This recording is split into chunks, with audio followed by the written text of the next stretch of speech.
Well, it is time to get started, and we are going to talk about the decline of the papacy.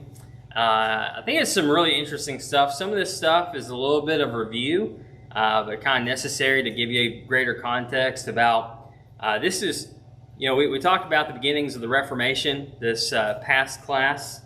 Next time we'll talk about the German Reformation aspect of that.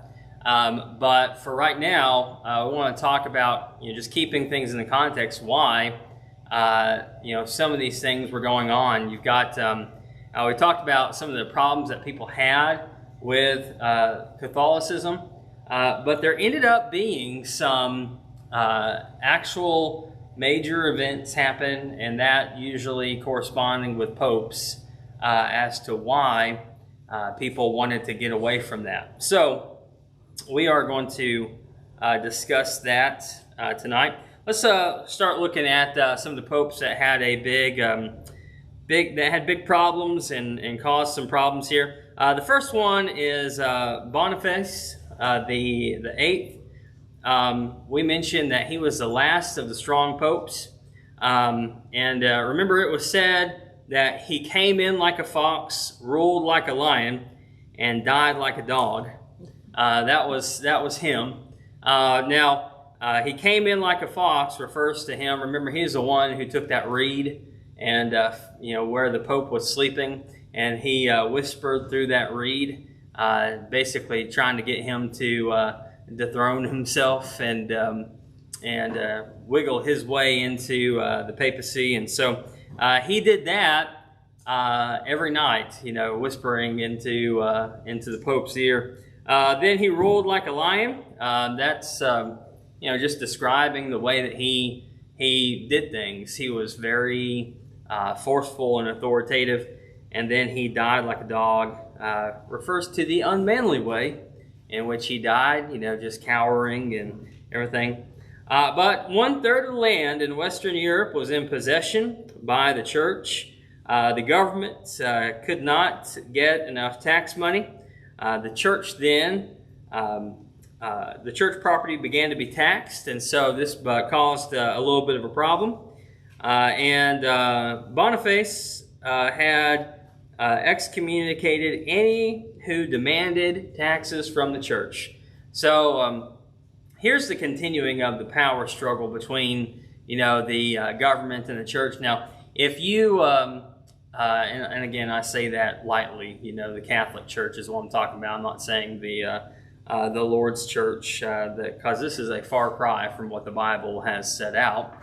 But when you look at these things and the power struggle that happens between religion and government, you can see a perfect storm that happens to where America's formed with people leaving to get religious freedom. Because right now, you've got people that what we're talking about right now. You got people that are in religious organizations saying, we're gonna use the powers that we have to make sure that you're not doing anything that we don't want you to do. Outside of religious matters, they're trying to make sure that they're not being taxed. So they're going to excommunicate anybody who tries to levy any taxes. And so that's it's just really interesting when you consider all of that, because they are fighting against the government with what they've got. And that makes it very, very easy for people to go, you know what, let's just have the government overrule religion. The kings of England and France, of course, did not take well to the defiance of the Pope. Let me ask a quick question when it comes down to this. Does this sound like anything in the scriptures that we need to consider when talking about governing authorities? What are we supposed to do when concerning governing authorities? Yeah, supposed to obey them. What is going on with the Pope? He's not obeying the governing authorities. Now, I thought the Pope thought he was the governing authority. Right. I mean, when you pretty much think that you are second only to God, really. That's going to be a major point of contention between you and anybody that tries to go against that. I need to clarify that also. We need to obey the government as long as they don't go against it. Right. Yeah, if they do anything that, and there's lots of debate here recently even about that, because the government had overstepped its bounds in recent years. And so people were debating on both sides of that, going, well, we need to be subject to governing authorities. Well, what does this mean for our health? What does this mean for, are we obeying God rather than men? Those questions were coming up quite a bit. They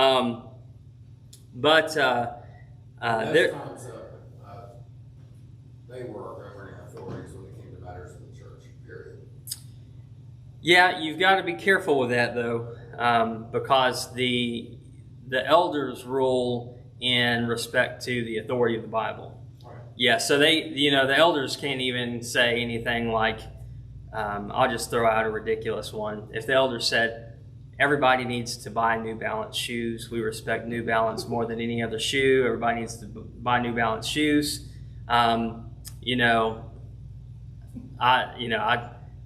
I don't care if you buy New Balance shoes or not, but that they don't have the authority to say that. Right. When it comes to spiritual matters, they certainly do. Yeah. So that I think that's the major distinction there. We don't make law. Yeah. You don't make law. That's right.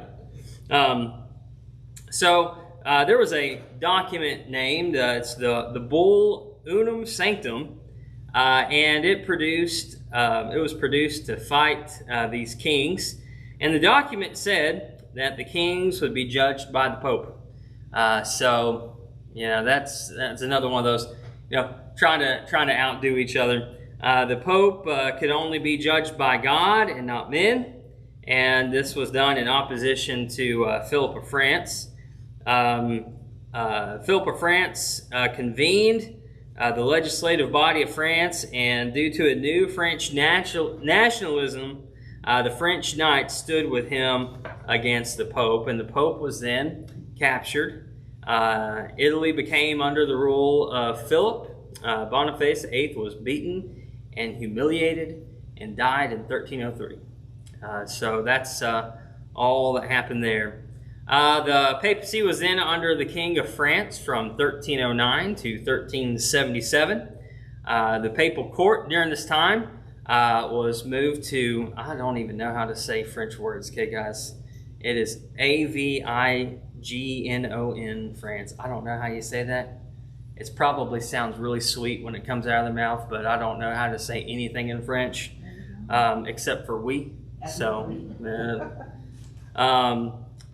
but this time period was called the Babylonian captivity of the papacy. The papacy became something with which the king actually just kind of toyed with it, used it for his own purposes. In 1377, the people of Italy demanded that the Pope to come back to Rome, and in 1377, the Pope Gregory the 11th returned to Rome, but died shortly thereafter.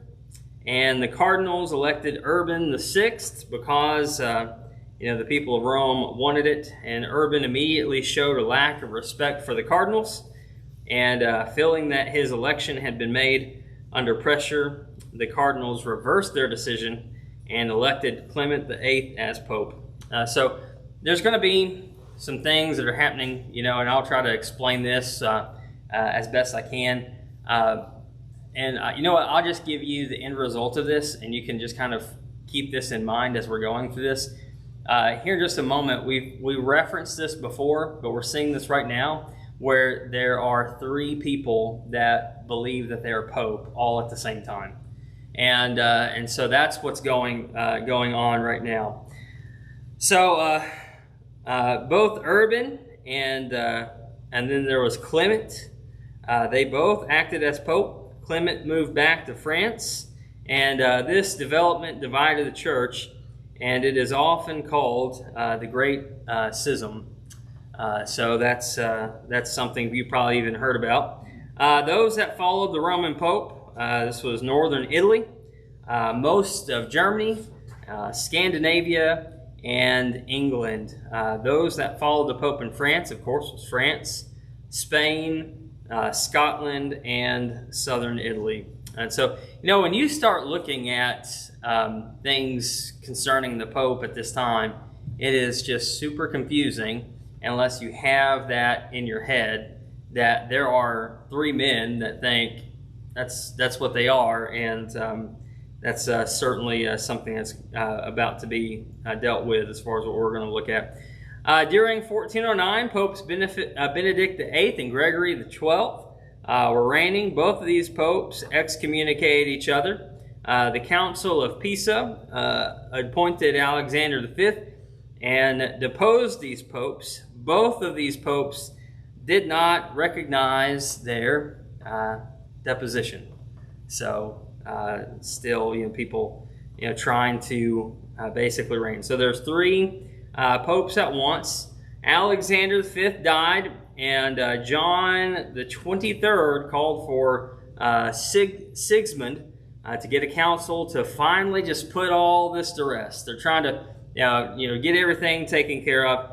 And so this is when we see the Council of Constance that met in 1414, and then periodically for the next 4 years until 1418. So all three popes were dethroned, and then Martin V was elected as the Pope. So I think this is interesting for a few different reasons, but the main one is this, is that, what's the Pope supposed to be? God's God on earth. Yeah, it's supposed to be God's right-hand man, here on earth. That's what they said, and yet they can't even figure out who's supposed to be Pope. Yeah. So that's just crazy to me. There's no, of course, there's no authority in the Scriptures for any of this. I mean, I was talking to somebody one time. This was years ago, and they were bringing up about the Pope, and I said, "Have you ever looked in the Bible and tried to just go get you a concordance and just look for the word Pope?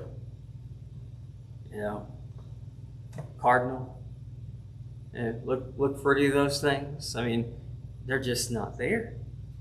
It's not mentioned in these ways even. So." It is just a crazy phenomenon that's going on. Does it say where the word Pope originated from? Yeah, it's father, right? That's right. Yeah. So, but you're not seeing that. It's not referenced in the Bible in any sort of way like that. Yeah. It says, "Don't call any man Papa." Yeah. There's verses against it. Yeah, that's right. There are definitely verses against it, that's for sure. Moving on, there's several things here that we need to run through on this to kind of get a better idea, and then move on to some of the other things here. But in 1449, the Pope was held in France. Pius II, in 1459, issued a bull called Execrabilis, which condemned any appeals to future general councils. So no council would have any authority over a pope.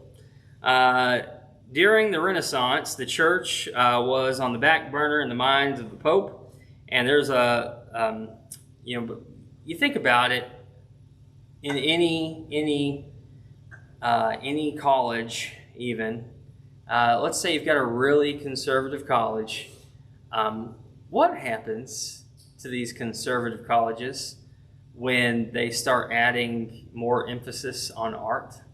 You ever notice this? What happens when they start adding emphasis on art? Liberalism. Yeah, they start going into liberalism. That is really crazy when you think about it. we're going to discuss some of that coming up, but like this is on the cusp of the Renaissance. And what do they focus on in the Renaissance? They focus on art. Well, some of that was already starting to happen here. So Nicholas V was more interested in art. His driving passion was to gather together books expressing the cultures of the ages. He's the one who started the Vatican Library. He is quoted as saying he would like to spend all he had on books and buildings. So, like, he didn't care about anything else. He just wanted to get these, books of learning, and he wanted to, be into more of the architecture. And of course, if you think about someone who cares more about books and buildings than about following the Word of God, what's going to happen? I mean, there's moral decay. And that's exactly what happened. The church during this time started to decay morally. Alexander VI was a perfect example of debauchery in the papacy. I have referenced some of this. I couldn't remember who it was, and in studying, found him again. Alexander was quite an interesting pope. He was very immoral. He was the father of 6 children by 2 different women. And this was widely known. It was widely known that this happened. He served under 5 popes and bribed 25 cardinals to eventually obtain election. He put his children in political offices because he feared that they might kill him. And he was indifferent to the moral and ethical demands of Christianity. He's actually the one that I was talking about a few weeks back, where I had heard a podcast, and it really focused on his children. And it was kind of interesting listening to that, because you're thinking, here's a man that's supposed to be celibate, and he's got 6 kids, Now, obviously, that went against Scripture anyway. That never should have happened for anybody. You don't deny that from a person. So he definitely goes off the deep end. What was his name? Alexander VI. Pius II was also another Renaissance pope. He came from a noble family. He was also not concerned with morality. He was a skilled writer. He published several books on history and several novels. He wrote a history of the Council of Basel. I don't think that's how you say that. The history was put on index by the Catholic Church, though, because he put an emphasis on councils rather than the papacy. So they didn't like that, so they don't really want that out there. His greatest interest was with ship outfitting. He was also interested in creating a military defense against the Turks, which leads on into the next pope, Julian the Second. He was known as the warrior pope. He made an army. He actually liked to go out and drill the soldiers himself. I'm trying to imagine that in my mind as, currently looking at the popes that have been around in my lifetime, and just imagining one of those guys traipsing around in their garb, telling soldiers what to do. And I tell you what, that is the start of a really great cartoon, I'm telling you. So somebody's got to do that. Leo X was elected as Pope in 1513. He was a member of a wealthy family. And when he received the papacy, he told his friends, God has given us the papacy. Let us enjoy it. So, in response to these things, it's not surprising to see why religious people sought for a change. Now, let's look at the Renaissance for a little bit here. The Renaissance, the word Renaissance comes from the Latin word meaning rebirth. The Renaissance had changed the previous thinking. This started with humanism, and that's placing emphasis on the individual That's the biggest tenet of that. During this time, Aristotle and Plato were once again very popular. Writers during this time began to copy the writers of the past, and the ideologies of the day tended to actually exalt immorality. So this, and you can still see trickles of this still in throughout history, especially in Europe, how this was going on. Some of this flirtation and stuff that would happen between married people was something that you could see going throughout history in Europe, and even thought of as acceptable part of culture. And, of course, that's just not right. But there are several things that went on. Probably one of the most famous the writings of the time, and really authors of that time, was Dante. We all probably know a little bit about Dante. Many of us read some of his writings while in school. I know that in high school we had to read Dante's Inferno. That was one of the things we had to read. But he is the epitome of medieval thinking. He wrote the Divine Comedy, and this is actually a really good work that depicts the beliefs of the average person of that day.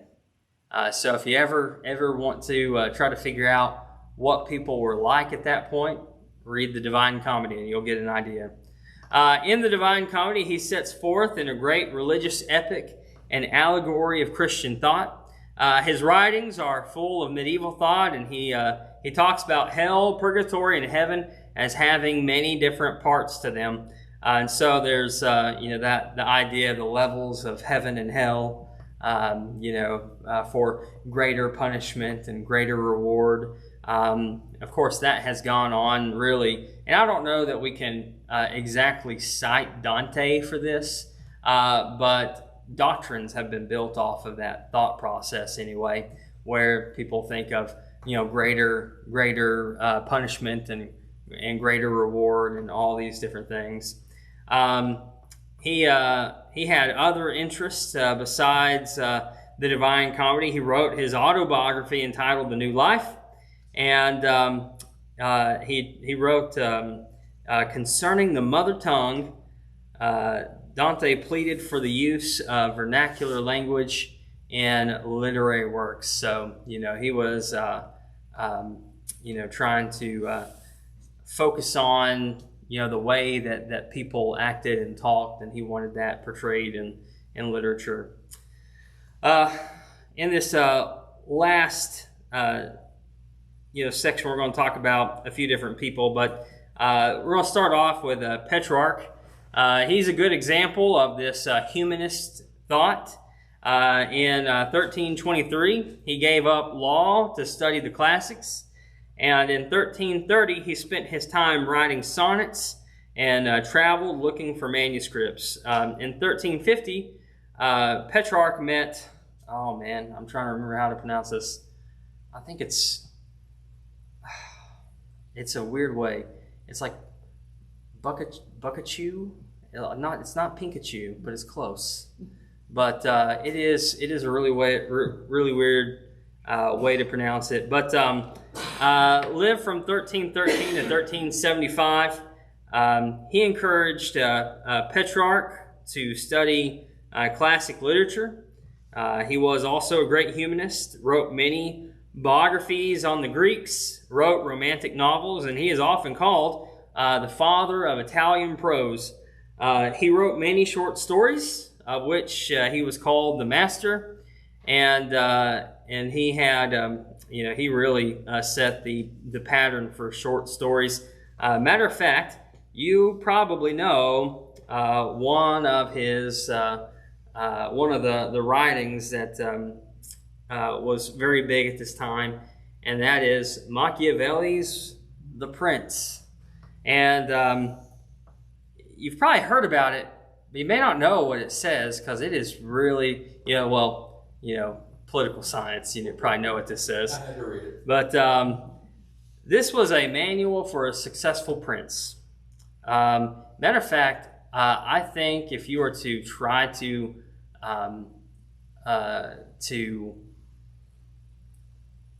epitomize this in a person, you would really have to look at Obama, because he really did this really well.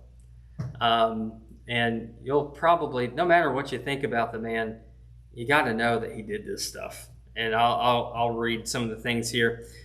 It was said that a successful prince would have to put aside all ethics and religion. It would be proper for him to appear religious and at the same time to employ fraud. He would need to be ruthless when the occasion would arise. In this work, it is thought that there should be two standards to moral code, one for the prince and then one for the general populace. So the prince is in a different category. He's going to have to do things differently. This is a weird dichotomy. This is the thought process, and many people have this. And I, why I mentioned Obama is that he exemplified this, especially in one speech that I remember, where he said, you know what, if we were going to follow the principles of the Bible, then we would not succeed as a nation. That's really a terrible thought process to have.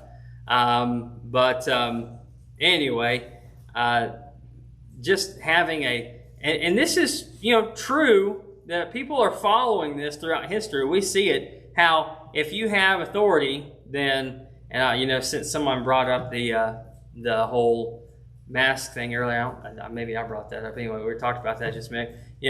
Look out at California, and it's like, everybody needs to wear a mask unless you're a famous politician. And then you don't have to wear a mask. That's the mindset here, is that the people in authority have a different set of rules. It says the prince should not trust the people because they are inconsistent, deceitful, greedy, and ungrateful. The prince does not have to be bound to any promises he makes to the people. So, and that sounds like almost every politician ever, right? Here, let me make this promise, and then do they follow through on promises? Not a lot, right? In this, he set forth the principle of totalitarianism, relating, of course, this is a system of government that is centralized and dictatorial, and requires complete subservience to the state. So everybody has to obey, and everybody's made to obey. The prince also must rely on military force to maintain universal conscription of all over 17 years of age. Diplomacy should be coordinated with military force, and powers should be played against each other.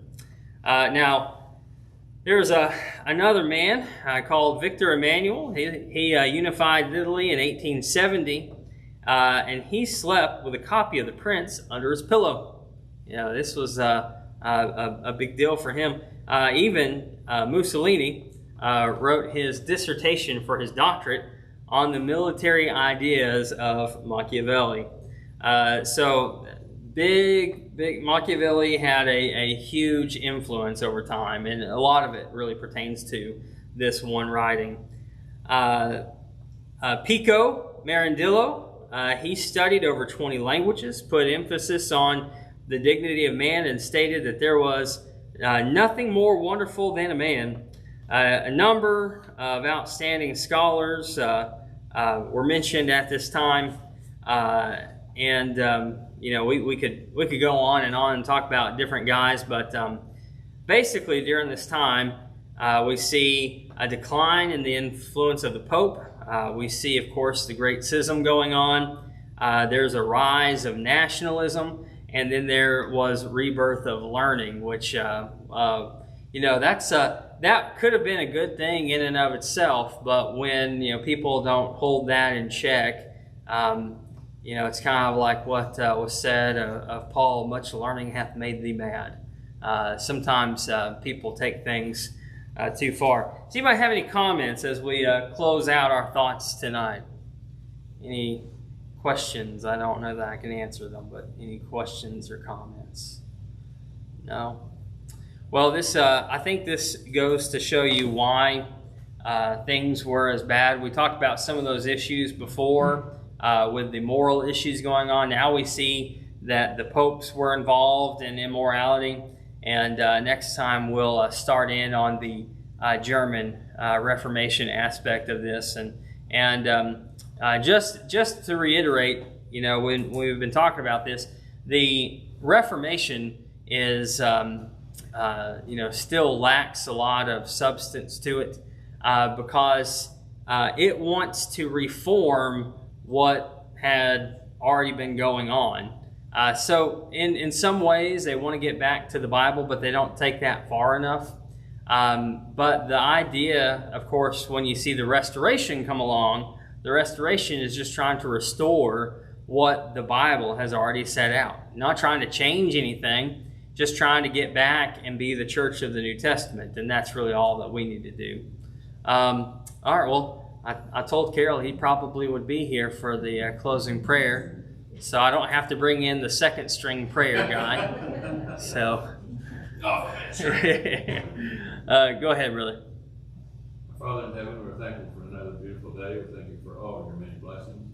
Most of all, we thank you for your Son who gave his life for us. We pray this time you'll continue to be with the sick, especially those in our number. We pray that it will be your will. And continue to grant a good measure of health and recovery. We thank you for Matt and for the effort he puts forth in these presentations so that we may learn more concerning the church. When we fall short of your glory, help us to repent, and we pray that you'll forgive us as we ask your forgiveness. We ask you to help us walk with you and pray that we'll live so that eventually